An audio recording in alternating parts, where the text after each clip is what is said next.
Selamat pagi Bapak Ibu Guru. Saya Isabella Benu, calon guru penggerak angkatan 11 Kabupaten Manggarai Timur. Pada saat ini saya akan melakukan kegiatan pra-observasi untuk aksi nyata modul 2.3, yaitu coaching untuk supervisi akademik.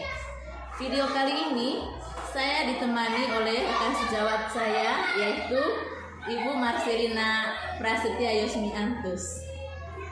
Baik, saya langsung saja. Kali ini saya akan melakukan pra-observasi terhadap teman rekan sejawat saya.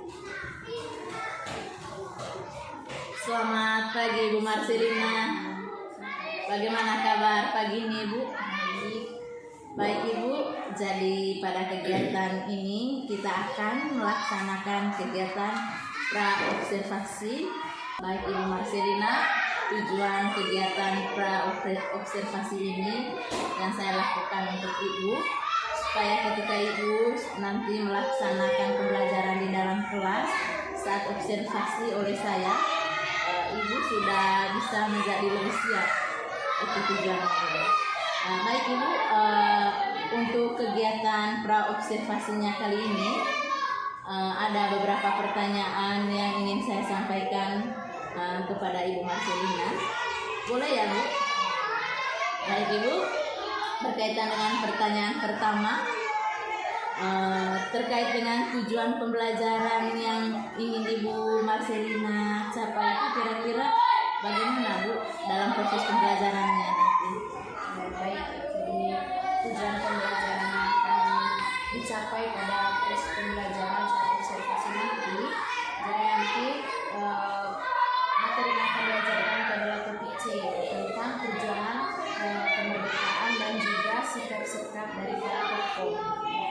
Maka dari itu, di sini tujuan pembelajaran yang akan dicapai untuk pembelajaran pada hari itu yang pertama itu mengidentifikasi nilai-nilai perjuangan dari para tokoh proklamasi, kemudian menjelaskan penerapan sikap-sikap dari mempertahankan kemerdekaan dalam kehidupan sehari-hari oleh peserta didik. Jadi tujuan pembelajarannya itu untuk pembelajaran hari itu cukup luas. Baik Ibu, terima kasih atas jawaban dari pertanyaan nomor 1 tadi. Pertanyaan yang kedua Ibu, kalau boleh tahu nanti area pengembangan yang hendak dicapai oleh Ibu kira-kira apa? Jadi khusus untuk materi ini topik C, jadi area pengembangan yang difokuskan untuk dicapai pada pembelajaran ini saya lebih mengarah pada perilaku dari anak-anak, karena di sini terkait dengan sikap-sikap untuk mempertahankan kemerdekaan negara Indonesia. Jadi nanti mereka itu lebih mengarah pada tingkah laku yang akan mereka laksanakan dalam kehidupan sehari-hari, meniru sikap-sikap atau nilai-nilai dari tokoh pejuang yang telah memperjuangkan kemerdekaan Indonesia. Jadi arah pengembangan itu lebih mengarah pada sikap dan tindakan kita dalam kehidupan sehari-hari. Itu yang saya harapkan. Oke, terima kasih Ibu Marcelina atas jawabannya. Jawaban dari pertanyaan nomor 1 tadi. Pertanyaan yang kedua Ibu, kalau boleh tahu nanti area pengembangan yang hendak dicapai oleh Ibu kira-kira apa? Jadi khusus untuk materi ini topik C, jadi area pengembangan yang difokuskan untuk dicapai pada pembelajaran ini saya lebih mengarah pada perilaku dari anak-anak, karena di sini terkait dengan sikap-sikap untuk mempertahankan kemerdekaan negara Indonesia. Jadi nanti mereka itu lebih mengarah pada tingkah laku yang akan mereka laksanakan dalam kehidupan sehari-hari, meniru sikap-sikap atau nilai-nilai dari tokoh pejuang yang telah memperjuangkan kemerdekaan Indonesia. Jadi arah pengembangan itu lebih mengarah pada sikap dan tindakan kita dalam kehidupan sehari-hari. Itu yang saya harapkan.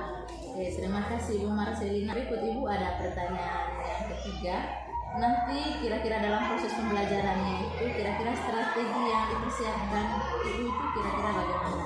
Baik Ibu, jadi dalam proses pembelajaran ini nanti strategi yang saya ingin terapkan itu tentu yang paling pertama itu adalah berkaitan dengan pemilihan model pembelajaran yang akan saya terapkan untuk anak-anak didik saya. Jadi setelah saya pikir-pikir bahwa model pembelajaran yang lebih tepat untuk mereka itu adalah PBL atau problem based learning. Jadi di sini nanti saya sudah mulai merancang perangkat pembelajaran, dan dalam kegiatan-kegiatan inti itu saya sudah memasukkan semua sintaks-sintaks dari PBL yang menurut saya nanti connect atau cukup untuk memenuhi kebutuhan belajar mereka nanti pada saat proses pembelajaran. Terima kasih untuk jawabannya Ibu Marcelina. Atas jawaban dari ketiga pertanyaan yang saya berikan tadi Ibu Marcelina. Pertanyaan lanjutannya, kira-kira nanti sasarannya kelas berapa, Bu? Sasaran itu kelas 6 SMC. Oke, kira-kira pelaksanaannya kapan, Bu? Pelaksanaannya itu hari Kamis tanggal 17 Oktober 2020. Oke, itu nanti tanggal pelaksanaan observasi ya, Ibu. Ibu siap? Puji Tuhan, siap. Oke, mungkin pertanyaan saya cukup sampai di sini, Ibu. Baik Ibu Marcelina, mungkin itu saja, dan terima kasih banyak atas waktu dan kesempatannya pada pagi hari ini. Terima kasih Ibu. Sampai bertemu di observasi ya Ibu. Siap.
Selamat pagi Ibu Marcelina. Apa kabar Ibu? Baik.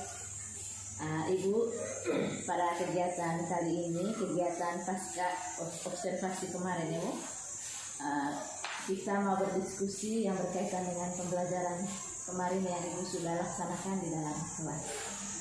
Di sini Ibu, saya ada beberapa pertanyaan untuk Ibu yang berkaitan dengan observasi kemarin. Bagaimana perasaan Ibu kemarin pada saat pembelajaran berlangsung?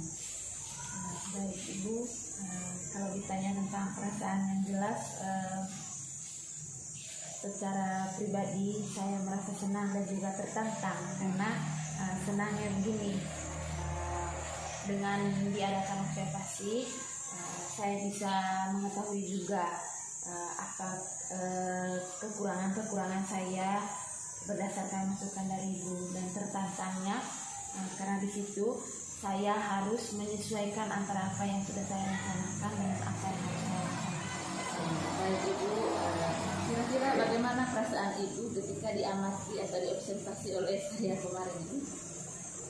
sedikit ada deg-degan seperti itu, tapi secara keseluruhan intinya saya bersyukur sekali dan senang karena seperti yang saya sampaikan tadi bahwa dengan adanya observasi saya bisa mendapatkan masukan-masukan ada kekurangan-kekurangan saya dalam melakukan. Baik Ibu, proses pembelajaran yang dilakukan Ibu kemarin itu kira-kira bagaimana? Proses pembelajaran yang dilakukan kemarin itu berdasarkan dengan rancangan pembelajaran saya yang sudah kita diskusikan waktu praobservasi. Saya mengambil model pembelajaran PBL dan untuk dalam berjalannya kemarin proses itu sudah saya lakukan sesuai dengan singkat-singkat langkah-langkah. Iya Ibu, proses pembelajaran PBL-nya kemarin terlihat sekali Ibu dan sudah dilaksanakan dengan baik. Dalam proses pembelajaran kemarin Ibu, kira-kira apa hambatan yang Ibu hadapi? Baik Ibu, justru kemarin itu kalau dari secara pelaksanaan dan rancangan proses pembelajaran saya rasa bukan berarti tidak ada tantangan, tapi saya bisa muncul dari mungkin ketidakmampuan saya untuk mengatasi kedisiplinan anak seperti itu. Karena kenapa saya katakan seperti itu Ibu, karena pada dasarnya mereka ini kan kelas tinggi, jadi karakter mereka dari fase sebelumnya itu agak berbeda. Mereka sekarang sudah masuk masa remaja, jadi tingkat kedisiplinan mereka sudah mulai sedikit boleh dikatakan ada sedikit banyak sekali mereka punya tingkah laku yang kurang mengenakan ketika dalam proses pembelajaran. Dan di sini saya merasa tertantang bagaimana saya harus bisa menenangkan mereka seperti itu, karena pada dasarnya menghadapi mereka yang di usia masa pubertas seperti ini berbeda dengan menghadapi mereka yang berada pada usia sebelum masa pubertas seperti itu. Jadi tantangan yang saya hadapi itu tadi alasan-alasan menurut Ibu tadi karena mereka pada saat sekarang pada masuk fase pubertas. Baik Ibu, menurut Ibu solusinya kira-kira bagaimana untuk menghadapi peserta didik yang seperti itu? Setelah saya pikir-pikir dan saya renungkan Ibu, jadi mungkin di sini saya harus lebih mendalami mereka, karena kebetulan juga mereka bersama dengan saya baru setengah semester, jadi mungkin kedepannya saya harus lebih memahami lagi mereka, karena bagaimanapun pendekatan secara pribadi dan mengetahui mereka punya karakteristik itu sangat penting. Karena di sini anak-anak itu saya lihat guru butuh pendekatan yang lebih lagi ke para mereka, kita lebih tahu mereka punya karakteristik baik dari segi mereka punya emosional dan juga mereka punya tingkah laku. Solusinya sangat baik Ibu. Kira-kira kapan Ibu bisa terapkan solusi yang sudah disampaikan Ibu tadi? Untuk menerapkannya Ibu, ya dalam pembelajaran berikutnya. Jadi setelah melakukan observasi kemarin dilakukan oleh Ibu, saya berpikir bahwa memang setelah ini memang saya harus mengambil langkah seperti itu, karena bukan hanya cukup dan observasi saja, tetapi memang peserta didik saya sangat harus untuk lebih menekatkan diri lagi dengan mereka untuk mengatasi masalah-masalah itu saya. Ibu secara catatan semuanya sudah sesuai dengan direncanakan Ibu, dan solusi yang diberikan Ibu juga tadi sudah sangat bagus. Harapannya Ibu bisa terlaksana sehingga pembelajaran bisa mendukung dan berpihak pada siswa ya Bu ya, dan memaksimalkan potensi siswa. Terima kasih banyak Ibu atas waktunya. Kiranya apa yang sudah direncanakan Ibu terlaksana dengan baik. Terima kasih.